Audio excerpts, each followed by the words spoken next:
Bonjour et bienvenue à la séance ordinaire du Conseil des représentants de la MRC de Portneuf le mercredi 18 mars 2026.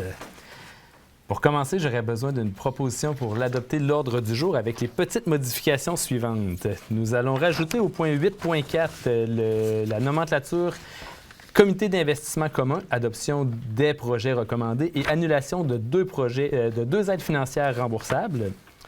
Nous allons retirer le point 8.13. Donc, le point 8.14 actuel devient le point 8.13.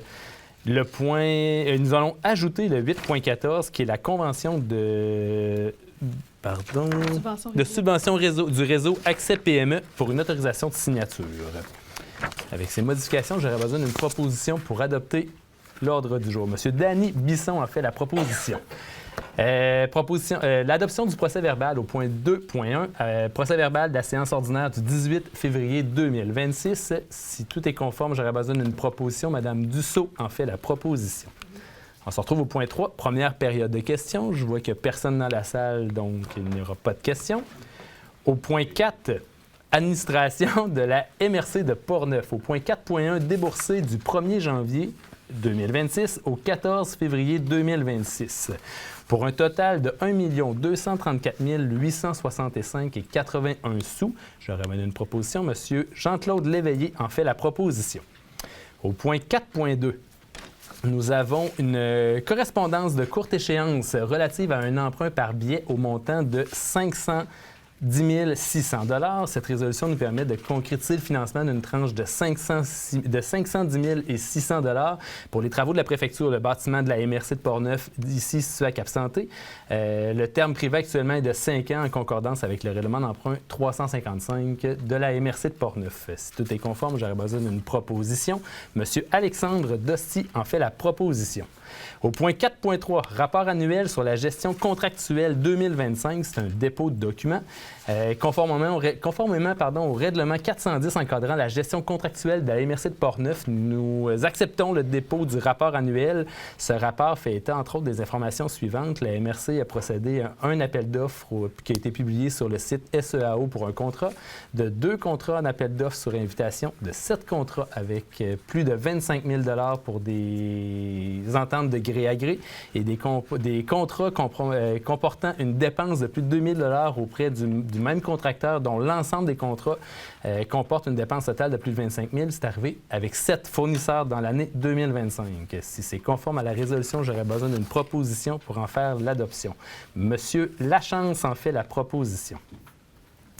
On se retrouve au point 5, administration des territoires non organisés, des TNO.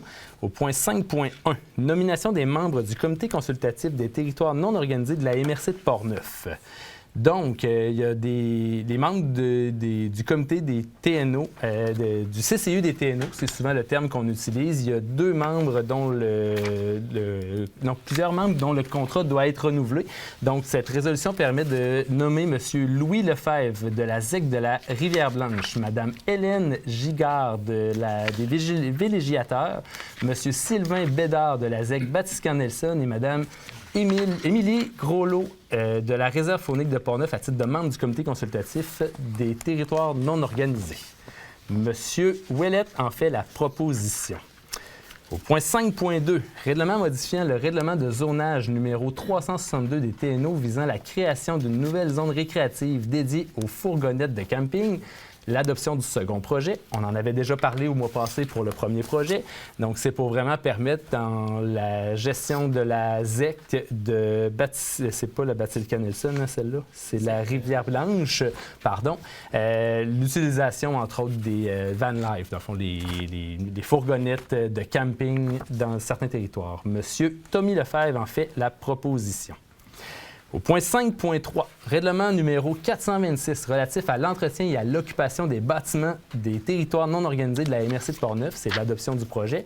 Encore une fois, c'est en concordance avec le projet de loi 69 qui nous oblige à adopter une mouture pour pouvoir encadrer que l'entretien et l'occupation des bâtiments pour éviter qu'un bâtiment puisse tomber à l'abandon et doivent être démolis. Si c'est conforme, j'aurais besoin d'une proposition pour en faire l'adoption. Monsieur Cédric Champagne en fait la proposition.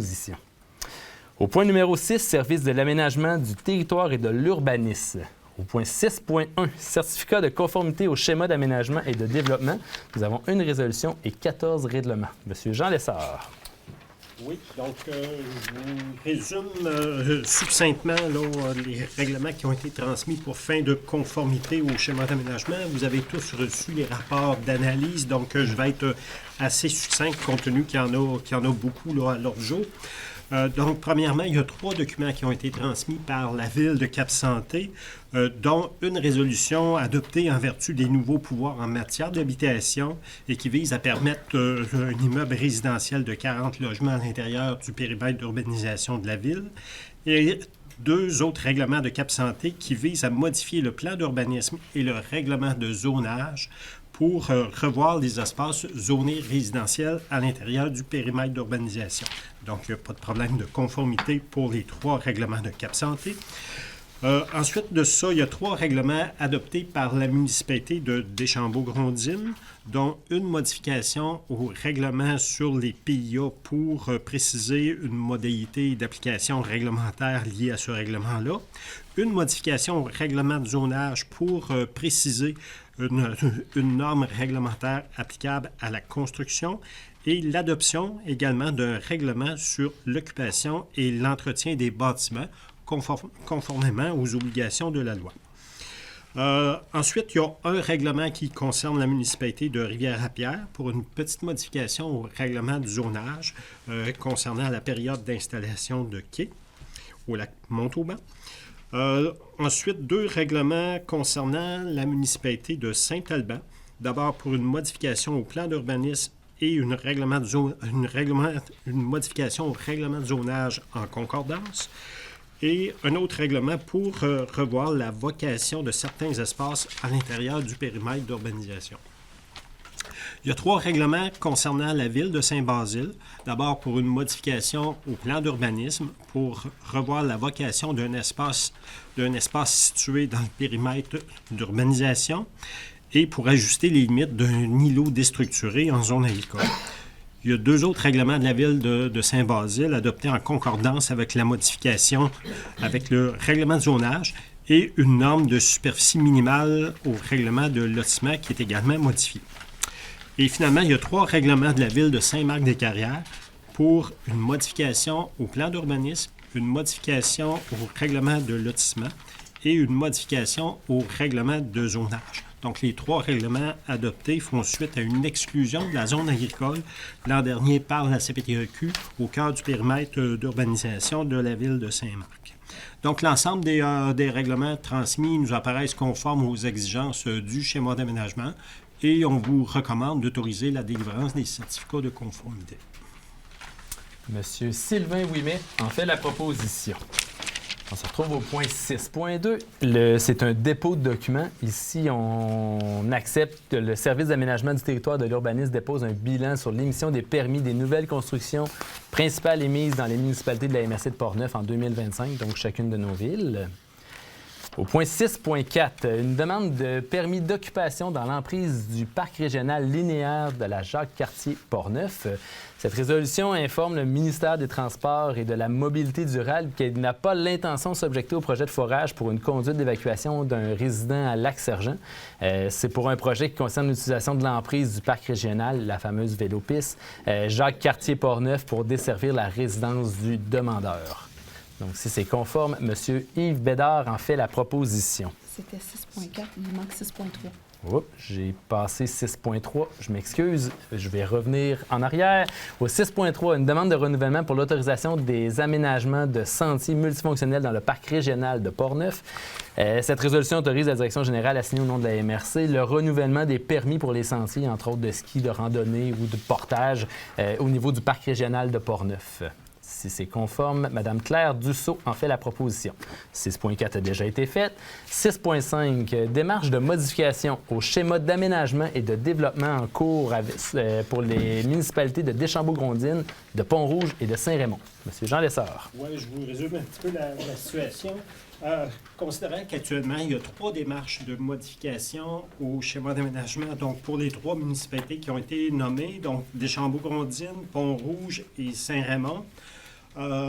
Considérant aussi qu'il y a des démarches qui ont été effectuées auprès du gouvernement concernant la conformité aux orientations gouvernementales là, des projets de règlement qui ont été transmis et qu'il y a certains avis gouvernementaux négatifs là, qui ont été transmis à l'égard de ces projets-là. La commission d'aménagement a jugé opportun de proposer l'adoption d'une nouvelle résolution pour signifier l'importance des démarches effectuées concernant la modification au schéma pour les 3 dossiers concernés, considérant là, les besoins urgents du milieu, notamment en matière de logement. Donc, il vous est proposé d'adopter une nouvelle résolution pour réitérer l'importance des dossiers qui sont en marche là, pour répondre aux besoins importants du milieu, notamment en matière de logement, et de solliciter également l'aide du député dans ces 3 dossiers-là pour convaincre le ministère des Affaires municipales de l'importance là, des 3 dossiers en cours. Donc, M. Sylvain Ouimet en fait la proposition. Au point numéro 6.6, projet de règlement modifiant le schéma d'aménagement et de développement de la MRC de Portneuf afin d'agrandir l'affectation résidentielle rurale à même une partie de l'affectation agroforestière sur le territoire de la ville de Saint-Raymond. Adoption du projet de règlement et du document d'accompagnement. Monsieur Jean Lessard. Oui, bien, c'est en lien avec la résolution précédente. Ça fait suite aux recommandations de la commission d'aménagement et des démarches visant l'obtention d'un avis informel auprès du ministère des Affaires municipales. Il vous est proposé ce soir d'amorcer formellement le processus là, de modification au schéma d'aménagement pour le dossier de Saint-Raymond, pour mettre en œuvre le projet de développement sur le territoire de la ville de Saint-Raymond. Comme il était mentionné, donc ça vise l'agrandissement d'une affectation résidentielle rurale à même une affectation forestière. Concrètement, ça concerne l'agrandissement du secteur résidentiel Val-des-Pins vers le sud, sur une superficie d'environ 15 hectares pour la création d'une 60aine d'emplacements résidentiels, dans un endroit qui est jugé, un secteur qui est attractif là, pour l'accueil de nouvelles résidences et qui permettrait là, à la ville de Saint-Raymond d'accueillir donc de nouveaux résidents sur son territoire. Le projet de règlement qui vous est proposé d'adopter ce soir tient compte des commentaires et des avis qui ont été formulés de manière informelle par à la fois le ministère des Affaires municipales, mais aussi certains autres ministères là, qui étaient concernés par ces modifications-là. Donc, le projet informel qui avait été soumis initialement a été modifié pour augmenter les chances de succès pour l'obtention, dans le fond, d'une approbation du ministère des Affaires municipales. Donc, ce soir, je vous ai proposé d'adopter formellement le projet de règlement et l'adoption aussi de ce qu'on appelle un document d'accompagnement qui vient indiquer les modifications requises par la Ville de Saint-Raymond pour assurer la concordance là, à la modification au schéma d'aménagement. Donc, si vous êtes d'accord, on vous propose là, d'entamer le processus formel de modification. Donc, M. Pierre Rivard en fait la proposition. Ce qui nous amène au point 6. Point 7, demande d'avis à la ministre sur le projet de règlement de modification au schéma d'aménagement et de développement et mandat à la commission d'aménagement et de développement du territoire. Monsieur Lessard. Comme c'est le cas habituellement quand on enclenche une procédure de modification au schéma d'aménagement, il vous est recommandé de demander un avis à la ministre pour s'assurer que le projet transmis là, va être conforme aux orientations gouvernementales et s'il y a lieu un processus de négociation là, avec le ministère.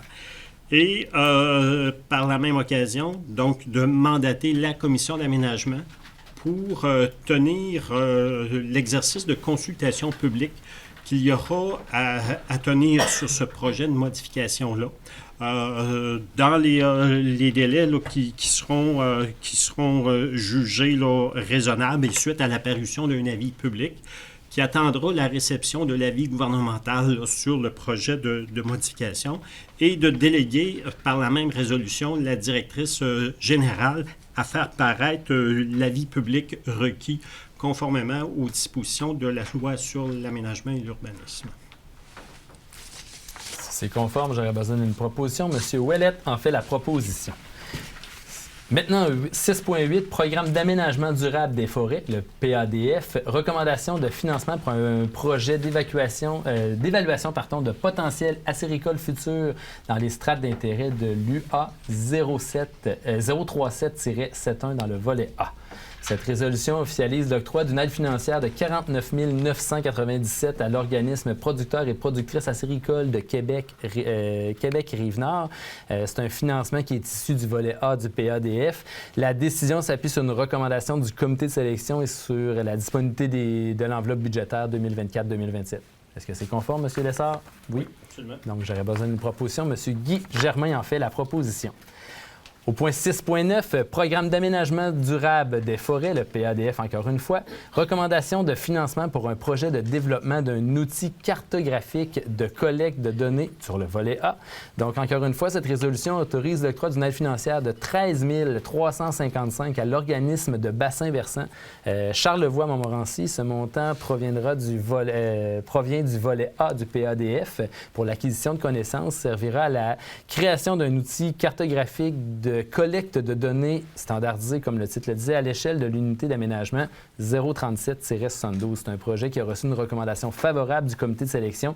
Les fonds sont nécessaires dans l'enveloppe budgétaire de 2024 à 2027. Donc, on autorise la direction générale à signer l'entente contractuelle pour débuter les travaux. Si j'ai besoin d'une proposition, M. Jean-Claude Léveillé en fait donc la proposition. Ce qui nous amène au point numéro 7, le service de l'évaluation foncière. Il n'y a aucun point à l'ordre du jour. Au point 8, service de développement social et économique. Au point 8.1, fonds de la région de la capitale nationale, le FRCN, pour la MRC de Portneuf, l'adoption des projets recommandés. Madame Baillargeon. Oui, les projets, les aides financières recommandées sont avec Celcotec, un projet structurant de modernisation d'installations industrielles, montant recommandé 100 000 $. Le camp Portneuf, reconstruction du domaine, le bâtiment principal du camp Portneuf pour un montant de 250 000 $. Produit forestier Perron, modernisation ciblée du processus de transformation de bois franc, 50 000 $, pour un total de 400 000 $. Si c'est conforme, j'aurais besoin d'une proposition. Monsieur Alexandre Dosti en fait la proposition. Ce qui nous amène au point 8.2. La demande d'aide financière diverse accordée à la MRC, adoption des dossiers recommandés. Madame Baillargeon. Oui, les montants recommandés pour le 30e anniversaire de l'Ardoise, centre d'alphabétisation, montant de 500 $. Festival Vintage, événement donc, du Grand Portneuf, 2 750 $. Ajouter une section de présentoir pour la Saint-Vincent-de-Paul, conférence Notre-Dame de Portneuf, 1 000 $. Fête aérienne de Neuville, Aéroclub, 1 750 $. Et l'esprit de série 5K, série de courses chronométriques, club de course de Neuville pour 500 $. Si c'est conforme, Madame Godin en fait la proposition. Ce qui nous amène au point 8.3, fonds de soutien aux entreprises de la MRC de Portneuf, la FSE, adoption des projets recommandés. Madame Baillargeon. Les gourmandises d'Alfred, un montant octroyé de 10 000 $. Construction APP de Pont-Rouge, 5 000 $. 94-91 du 9305 Québec Inc. qui fait affaire sous la dénomination sociale de Friperie J et Lily et Petit Nombril de Pont-Rouge, 2500 9556-1536 Québec Inc. de Port-Neuf pour un montant de 10 000 et le Sodo Piscine Canine pour un montant de 1 000 à Saint-Raymond. Pour un total de 28 500 $. C'est conforme à nos discussions. J'aurais besoin de M. Marc Ouellette en fait la proposition. Ce qui nous amène au point numéro 8.4, Comité d'investissement commun, adoption des projets recommandés et annulation de 2 aides financières remboursables. Madame Baillargeon. Oui, alors on recommande d'annuler l'aide financière de 100 000 provenant du FLI FLS accordé en décembre dernier dans le dossier 2161, ainsi que l'aide financière remboursable de 27 500 provenant du FLI FLS, encore une fois, accordé en avril 2024 dans le dossier 3200. Alors, c'est les 2 montants qui doivent être retirés. Et les montants qui ont été accordés, le dossier 4436, 30 000 dossier 4444, 4 000 et le dossier 4453, 50 000 L'ensemble de ces dossiers sont pris sont pris sur les FLI et FLS aussi. Oui, moitié-moitié. Exactement. Si c'est conforme, j'aurais besoin d'une proposition. Monsieur Cochon en fait la proposition. Ce qui nous amène au point 8.5, Fonds de soutien aux projets structurants de la MRC de Portneuf, adoption des projets recommandés. Donc, considérant que le comité d'évaluation des projets s'est réuni et recommande au conseil d'adopter les projets suivants, la Ville de Donnacona, le Véloparc Donnacona, une aide financière de 15 000 $ pour un projet admissible de 765 000 $, la Corporation de développement d'Échambault-Grondines pour le projet Cœur Forain 2, un montant accordé de 9 000 $ sur un projet admissible de 47 400 $, la Ville de Donnacona, évaluation de la faisabilité d'un marché public à Donnacona, un montant recommandé de 3 412 $ sur un projet admissible de 7 473 $, la Ville de Pont-Rouge, aménagement d'un parcours d'hébertisme, un montant de 15 000 $ pour un projet admissible de 79 788 $, l'Association nautique du Lac-Sergent pour la bonification des équipements du club de canot-kayak de Lac-Sergent, un montant de 15 000 $ pour un projet admissible de 30 878 $. Il y a 42 412 $ qui seront puisés à travers les fonds du FRCN, ainsi que 15 000 $ qui viendront du FRR. Si c'est conforme, M. Tommy Lefebvre en fait donc la proposition. Ce qui nous amène au point 8.6, politique de soutien aux projets structurants pour améliorer les milieux de vie, adoption de la version révisée. Donc, selon l'entente de développement territorial, je vais en parler dans les prochaines résolutions, qui a été signée avec le gouvernement du Québec en décembre 2025 sur le Fonds des régions et ruralités intégrant le volet 3, donc la vitalisation. Il est recommandé, le Conseil recommande l'adoption d'une version révisée de la politique de soutien aux projets structurants pour améliorer les milieux de vie selon les modifications qui ont été présentées par le gouvernement. Donc, si la présentation du projet, de la politique est conforme, j'aurais besoin d'une proposition pour en faire la proposition. Madame Claire Dussault en fait la proposition. 8.7, politique de soutien aux entreprises. La MRC de Portneuf, adoption de la version révisée. Encore une fois, selon l'entente de développement territorial du Fonds des régions et ruralités intégrant le volet 3, la vitalisation signée avec le gouvernement du Québec en décembre 2025. Le Conseil des maires de la MRC de Portneuf adopte la version révisée de la politique de soutien aux entreprises selon les modalités présentées. S'il est conforme, M. Guy Lachance en fait la proposition. 8.8, cadre d'intervention sur la vitalité du territoire de la MRC de Portneuf 2025-2028 sur l'adoption. Encore une fois, avec l'entente sur le développement du territoire sur le Fonds des régions et ruralités intégrant le volet 3 de la vitalisation qui a été signé avec le gouvernement. Le comité de travail de la MRC de Portneuf qui s'est tenu le 4 mars dernier, il y a une présentation sommaire qui a été faite et qui, le Conseil adopte donc le nouveau cadre d'intervention sur la vitalité du territoire de la MRC de Portneuf pour l'objectif 2025-2028. Si c'est conforme, j'aurais besoin d'une proposition pour en faire l'adoption. Monsieur Tommy Lefebvre. 8.9, loi sur le patrimoine culturel, adoption partielle de l'inventaire du patrimoine immobilier de la MRC de Portneuf. Donc, cette résolution permet à la MRC de se conformer à la loi sur le patrimoine culturel en adoptant un premier inventaire des bâtiments construits avant 1940. Nous utilisons la liste de caractérisation de la firme Patriarche comme base de départ, tout en mandatant au service pour compléter l'analyse du territoire et bonifier cet inventaire au cours des 18 prochains mois. Si c'est conforme, M. Sylvain Ouimet en fait la proposition. On se retrouve au point 8.10, coupon nourricier. Je vais juste sauter quelques pages ici. Donc, coupon nourricier demande d'aide financière.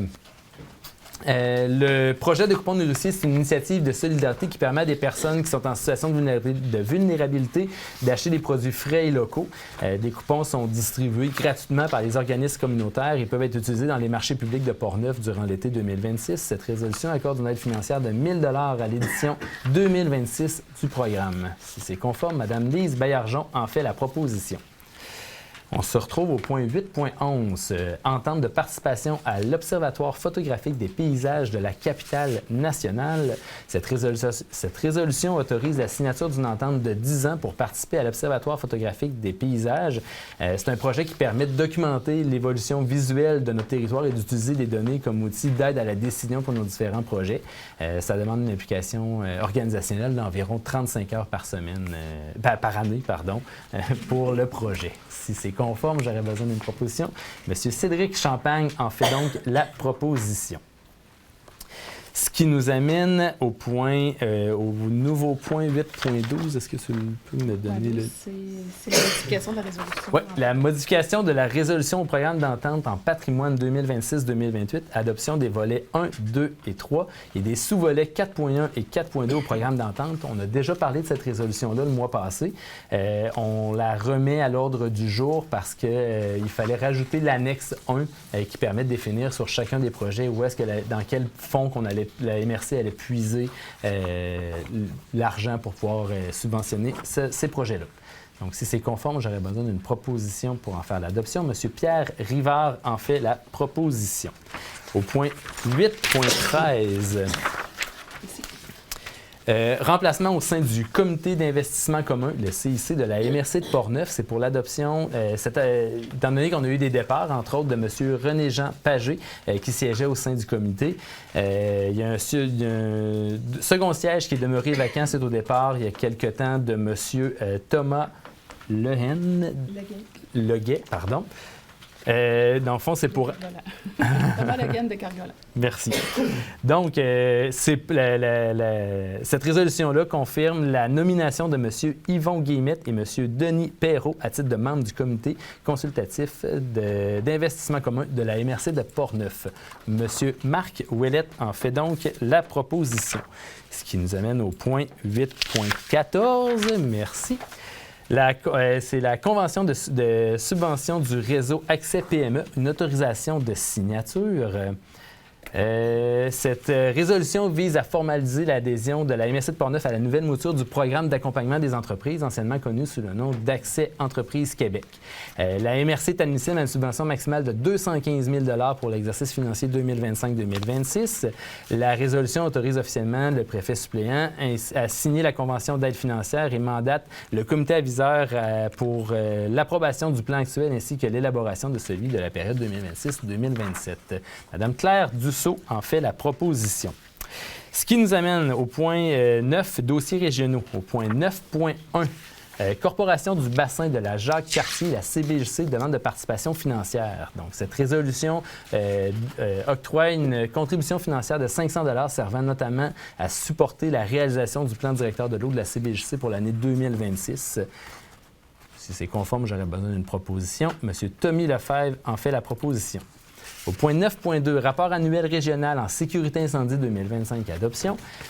Encore une fois, cette résolution vise à adopter le rapport annuel 2025 en sécurité incendie, une obligation légale qui demande l'application de schéma de couverture de risque. Le document qui regroupe les activités des 18 municipalités de la MRC sera ensuite transmis au ministère de la Sécurité publique. Si c'est conforme, M. Claude Duplain en fait la proposition.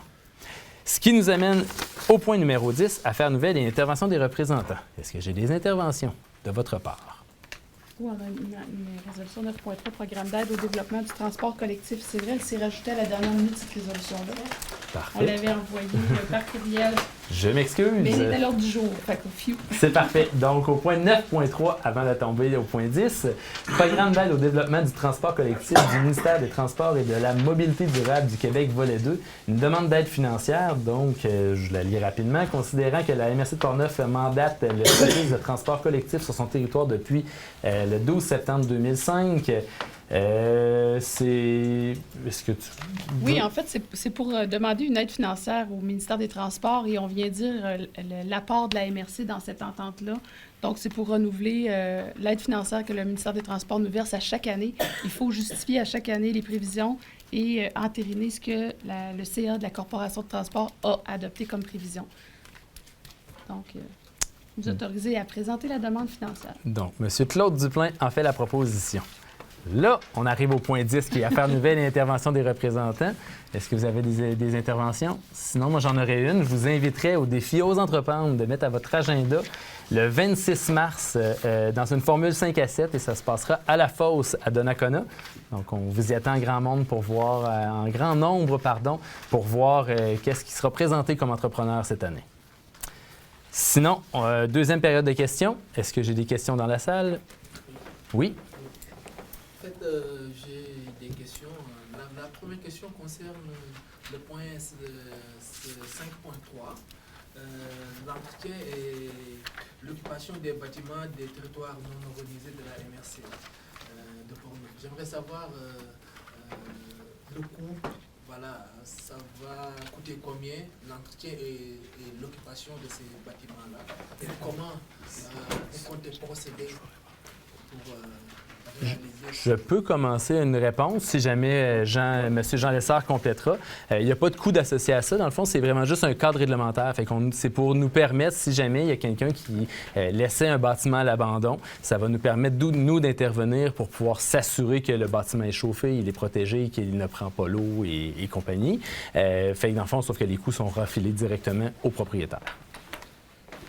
Oui, juste peut-être pour compléter, c'est une obligation légale d'adopter un tel règlement qui, dans l'immédiat, ne trouvera pas application parce que ce règlement-là s'applique uniquement tel qu'il a été monté, aux bâtiments d'intérêt patrimonial qui seront identifiés dans l'inventaire patrimonial de la MRC.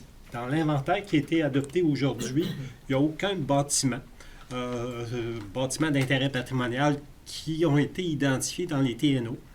Ça pourrait être le cas éventuellement, et si c'est le cas, quand le travail d'analyse va se faire, à ce moment-là, le règlement va trouver application. Mais dans l'immédiat, le règlement ne trouve pas application tant et aussi longtemps qu'il n'y aura pas des bâtiments d'intérêt patrimonial qui seront identifiés et adoptés dans l'inventaire de la MRC pour les territoires non organisés. Allez-y. C'est lié au point 6.3, qui est la demande de renouvellement pour l'autorisation des aménagements de sentiers multifonctionnels dans le parc naturel régional de Portneuf. J'aimerais savoir, ce renouvellement-là coûterait combien à la MRC? Ben, il n'y a pas de coût associé à ça. En fait, ce qu'il faut comprendre, c'est qu'il y a déjà des sentiers existants dans le parc naturel régional qui avaient été autorisés à l'époque par le ministère, mais l'autorisation était valable pour une période de 10 ans. Donc, il s'agit de renouveler. À l'époque, c'était le ministère qui délivrait l'autorisation. Maintenant, dans ce qu'on appelle la zone de récréation principale du parc, le pouvoir a été délégué à la MRC et c'est la MRC qui doit délivrer l'autorisation et renouveler l'autorisation qui avait déjà été accordée antérieurement. S'il y a des coûts associés, par exemple, à l'entretien des sentiers, ben c'est la corporation du parc naturel régional qui assume cet entretien-là et non pas directement la MRC. Nous, on ne fait que donner l'autorisation. Ok, d'accord. Bon, sur le point 8.4, j'ai réalisé qu'on a annulé des financements. Je ne sais pas pourquoi. Tout simplement parce qu'ils n'ont pas pris le soin de demander l'argent, de compléter le projet, fait qu'ils ont décidé de reporter le projet à un autre moment. Donc, nous, on annule la demande, fait qu'on s'assure que les fonds sont disponibles si jamais on a d'autres demandes. Bon, la dernière question, c'est concernant la demande de financement auprès du ministère des Transports. Et vous comptez, vous projetez demander combien au ministère? C'est une somme récurrente de 200, c'est précisé dans la résolution, là, mais c'est 262 956 $. C'est correct. Merci. Merci. Merci beaucoup. Ce qui nous amène au point 12, comité de travail. Donc, juste vous rappeler, prochain comité de travail, 1er avril 2026 à 17h30 et la prochaine séance ordinaire, le 15 avril 2026 à 19h ici même. Donc, sur ça, j'aurais besoin d'une proposition pour lever l'Assemblée. Monsieur Danny Bisson en fait la proposition. Bonne soirée tout le monde. Merci. Merci. À vous aussi. Merci.